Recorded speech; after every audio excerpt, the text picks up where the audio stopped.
My sister didn't invite our brother to her wedding because he bullied her so badly she moved 400 miles away to escape. When our parents threatened not to come, she said no problem, Granddad will walk her down the aisle instead. Posted by u/ThrowRAsisterswed. This is a throwaway as my brother is on Reddit and I don't want him knowing my real account name. So, my 37F, brother Mike 35M, is a knob, always has been and always will be. He has been babied to the point of uselessness by our mum and dad, and that's made him an entitled slob. When he was younger he showed promise playing rugby, which had my mum and dad believing he was gonna be a superstar. The problem was that he never had the work ethic to fully fulfill his potential. However, this meant that he was the golden boy of the family and he could do wrong in my parents' eyes. He was a bully at school, which they brushed off as other kids making up lies, but he was an even bigger bully at home to our younger sister Kelly 31F. He would constantly prank her, which basically meant he would do anything he could embarrass her, including things like pulling her dress up in front of the whole family at a wedding when she was 15. Mum and Dad just said it was siblings being siblings, but the rest of the family were mortified by his behavior. I did try and stick up for my sister, and it worked to a certain extent, but after I went away to uni, there wasn't much I could do as Mum and Dad just don't listen to anyone. It got so bad that when she was 18, my sister gave up going to her dream university, St. Andrews, and instead moved to London to go to the Imperial College London. This was a huge shock to all of us as she had been talking about St. Andrews since she started high school at 11. When I asked why, she said that St. Andrews was too close to home and she would be expected to go back home more often, but if she went to London she would only have to go home for Christmas. This broke my heart. After she left, she did exactly that. The only time she was home was Christmas and when I got married. This really annoyed Mum and Dad as they said she was abandoning the family. I kept my mouth shut and just let them whine occasionally as I didn't want an argument. After graduating from uni my parents expected her to move back home, but she didn't. She got a job working in southern England and stayed down there. We are from Scotland for reference. 6 years ago, Kelly met a great guy, Jake 30 meters. The day she met him she called me gushing about him and I've honestly never heard her speak about anyone the way she does him. I've met him several times when I've gone down to visit Kelly and he's great. Good looking. Funny. Great job. His family are lovely, and most importantly, he treats Kelly like she hung the moon. It's very cute. After she met him, she cut down how much she came home even more as she spent the first Christmas with his family and then the pandemic happened so she ended up not coming home for 3 years. Her first Christmas home Mike started his usual bullshit, trying to be their center of attention. When it didn't work out as well as he wanted, as most of the family were more interested in getting to know Jake, he then tried to prank Kelly. He got a big bowl of water and was going to pour it over her. Jake saw what was happening and stepped in front of Kelly telling Mike to not even think about it.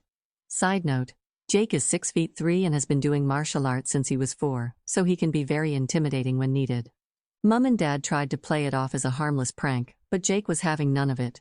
Mike started whining about it just being a prank and Jake told him that if he pranked Kelly one more time, he would prank Jake by putting his foot up his arse and his fist down his throat.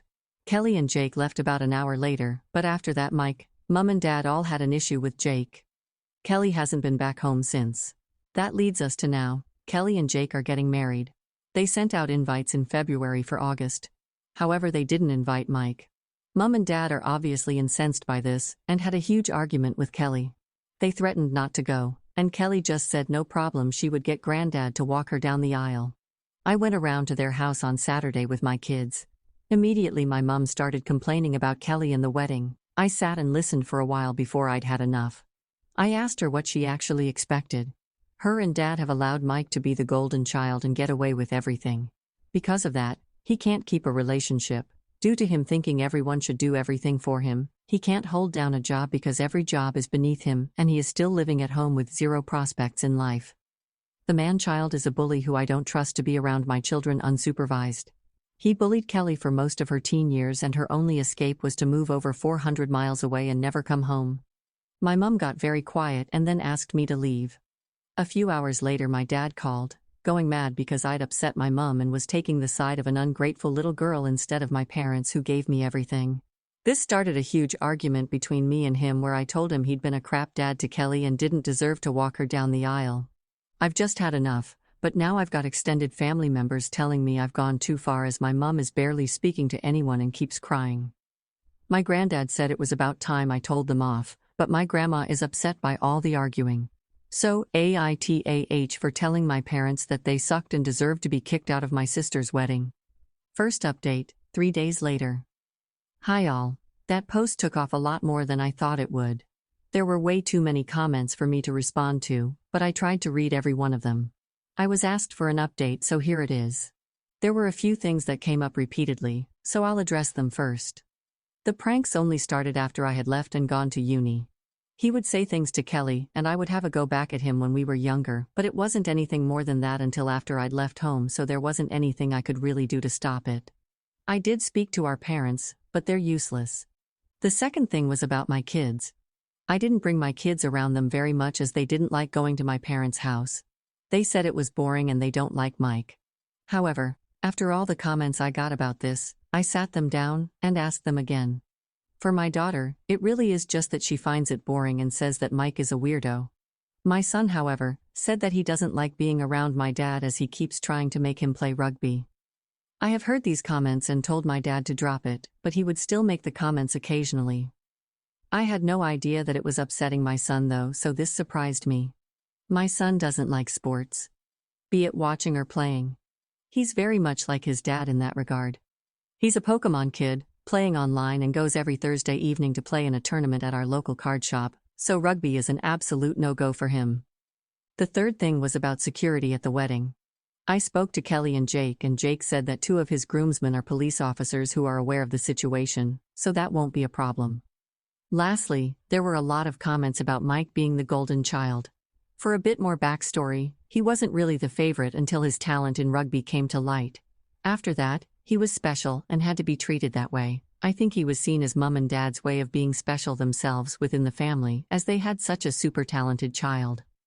Anyway, today, I decided to sit down with my parents and tell them I needed a break from them.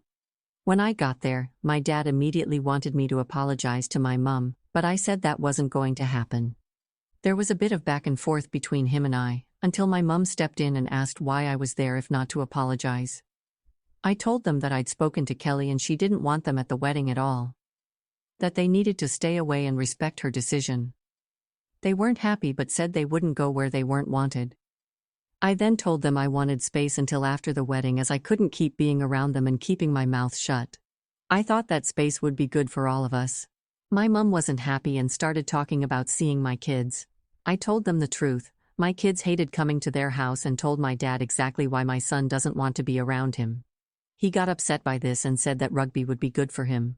I shut that down and said I'm not going to force my son to do something he does want to and something I know he will hate. I also told him that if I hear him mention it around my son again then he won't see my son again. Right now they will only be seeing my kids at family events, so I'm hoping that it won't be a problem. I then asked them what their long-term plan was with Mike. Are they going to keep things the way they are until they're 90 and mum will still be making all his meals? What happens when they're gone? Who will look after him because it won't be me? What happens if they get ill? Who will look after them? Mike is incapable. Kelly lives down south, and I plan on moving back to my husband's hometown 3 hours away once the kids have left home, so I can't do it. They just looked at me blankly. I really don't think that they had ever even thought about any of that before. I told them they had set Mike up to fail and now they needed to deal with it. I also told them I knew that they were leaving everything to him in their will, but that with how they have babied Mike, he would blow through that money in less than a year, and then what? I could see the panic in my mum's eyes when I said that. She either hadn't thought about it or she thought I would look after him, which she now knows isn't gonna happen. I also think she was shocked that I knew about their will. After me telling them what low contact with me was going to look like going forward and them not being happy about it, I left. Hopefully I've given them a lot to think about. I will check in with them from time to time, but that's all right now. I'm going to visit Kelly in the next couple of weeks, so I'm looking forward to that. My extended family have also backed off after I sent them all a text saying if they were so concerned about my mum then they could be her support system and deal with Mike the same way Kelly and I have had to for years. Not surprisingly, none of them wanted to. Otherwise, I'm going to just try and get on with things as normal. Thanks for the NTA verdict and all the advice, it opened my eyes to a few things that I'd been brushing off.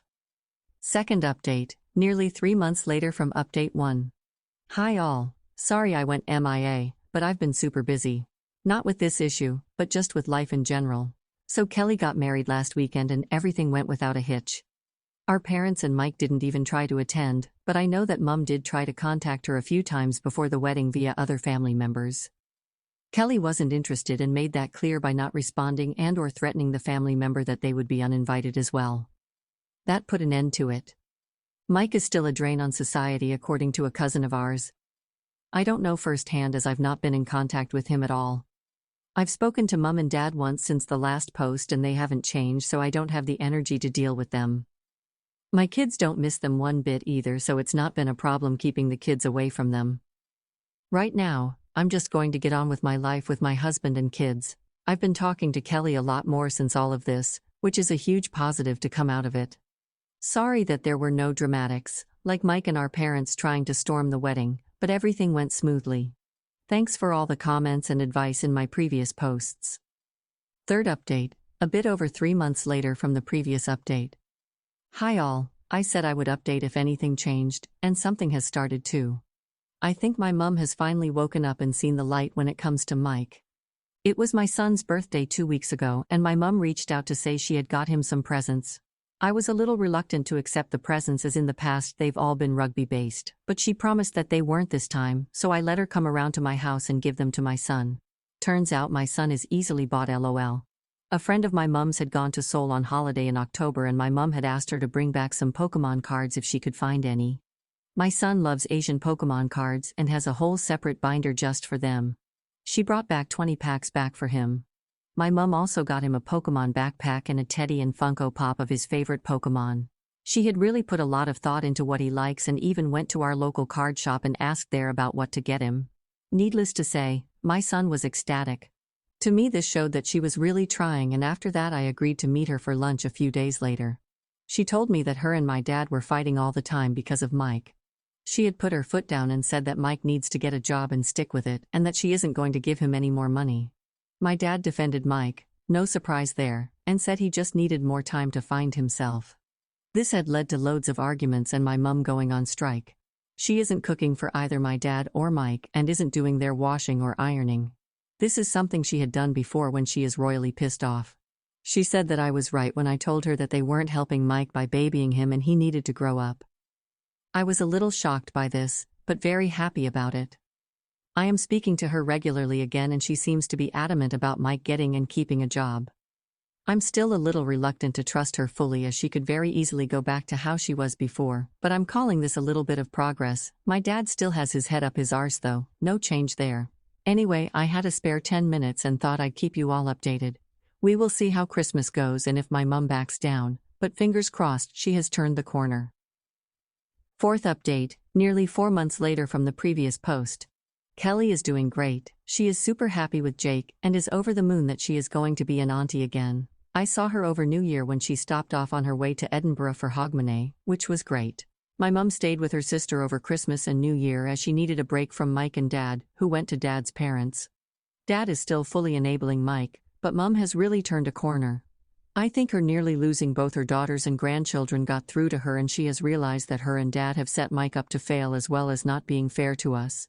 She is trying to get Mike to get a job and be a productive member of society, but Dad is still giving him money and making his life as easy as possible, so Mike hasn't changed at all. This has led to Mum and Dad arguing constantly, so she decided to be away from them over Christmas, and when she went back, she moved into mine and Kelly's old room. She is still on strike, as she puts it, so isn't cooking, washing, cleaning, or really doing anything in the house. I don't know what will happen with Mum and Dad, but things can't stay like they are right now. I've been spending a lot of time with Mum. She has been coming around and making tea 3/4 times a week. Her cooking is amazing, so myself and my husband are not complaining. She is also ecstatic about another grandchild. She's been making a lot of effort with my son and daughter. My son trying to teach her how to play Pokemon is arguably the funniest thing I've ever seen. Me and my daughter couldn't stop laughing. She has also been spending time with my daughter, going to the cinema as my daughter's favorite thing to do. She wrote Kelly a letter apologizing for everything, and they had a long phone conversation in January. Kelly has gone from no contact with her to low contact, which is more than me or Mum thought would happen. Myself and Kelly are still no contact with Dad and Mike. That's about everything. I think Dad is a lost cause. but I'm happy that Mum seems to have turned the corner. OOP's only comment in this latest post: she has a room with her sisters which is 5 minutes away from me. She knows that if she wants to leave then she can move in with her sister and would have my full support. My auntie's husband died a few years ago, so she lives alone, and I actually think she would love it if my mum moved in.